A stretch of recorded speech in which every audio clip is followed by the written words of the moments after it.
Hello, I'm Frank Hannaway, and welcome to Big Journey, Small Steps, the channel where I talk about my path to self-realization and the small steps I'm taking to get there, aided by my teacher, Eknath Ishwaran. We just had an anniversary, my mother and I. It's been a year since she was diagnosed with Alzheimer's, so frankly, I didn't bring it up to her. I don't think I would have foreseen where we are at this point. She's actually doing much better than I expected her to be doing. So I thought I'd talk a little bit about, what it's like after a year and where I'm better and where I still need to improve as in my ability to love and be patient. I have noticed that everything that she stops doing, either because she has to or usually it's because she has to, like driving, that makes a decline immediately, or she's unable to, anything that she stops, there's some decline afterwards. The biggest thing that's gradual is the loss of vocabulary. And she's very sweet, which is so wonderful because so many people with Alzheimer's are suspicious and accusatory. And my mother is never like that with me. She has implicit faith in me. She's very supportive in her way.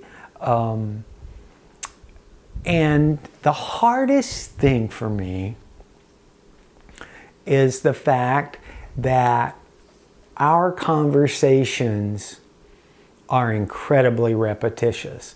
So every day at the same time, she tells me the same thing or remembers the same thing. Sometimes it's accurate and sometimes it's not, but it's consistent. So some of the past,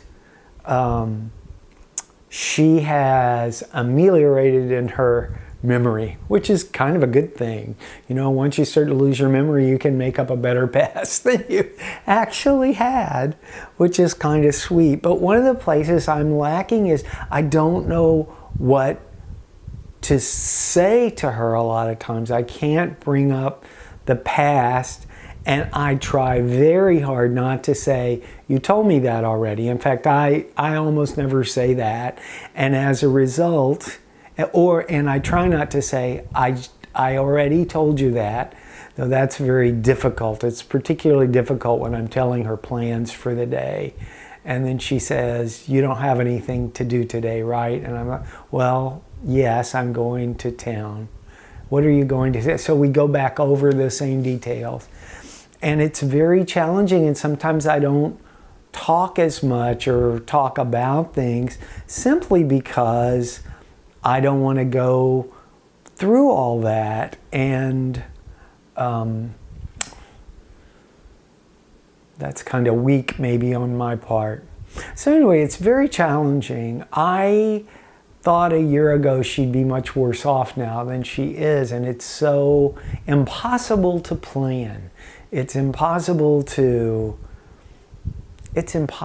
plan very far ahead, more than the next week. These are the appointments we're going to, and so forth and so on. She's still playing the piano. I've noticed lately she has a little more trouble keeping her place in the music, but I'm always there, and I just keep singing and point. And she gets right back in there, and that's a good thing.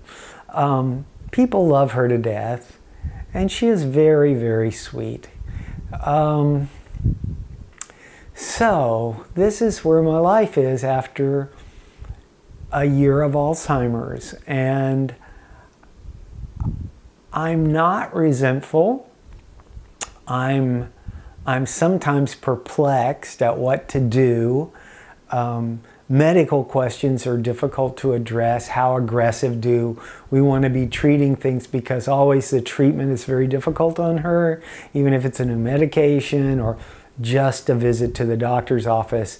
If we have a 10:30 appointment, she expects that we're going to walk in the door at 10:30, and I don't know what country you live in, but in the United States, we don't walk in the moment. In fact, I'm almost certain that if you have a 10:30 appointment, the earliest they expect you to see the doctor is 10:45, and they use that 15 minutes to get your weight and your blood pressure and all those things. But nevertheless,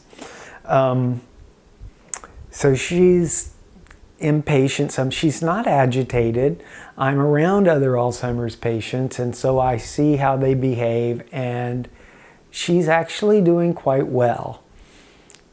It won't last forever, but I've learned not to overreact. If we have a day where there's some kind of downturn, I don't just think that's where we are. I wait and see. And many times, we don't lose that ground yet. You know, we have time. So it's pretty precious. It's demanding in that I always want to love more, but I'm not very good at passing the time with her,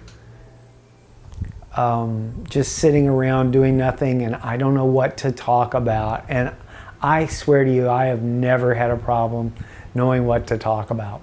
So anyway, this is me kind of rambling today and getting it out. It does me a great deal of good to sit and talk to the camera every week. I hope you get something out of it. Maybe you have a loved one that you suspect has Alzheimer's or is suffering from some dementia or some kind of neurological impairment.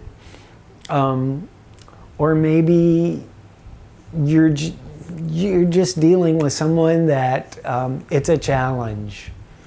I appreciate you taking time to watch my video. And from the very bottom of my heart, I wish you peace and joy.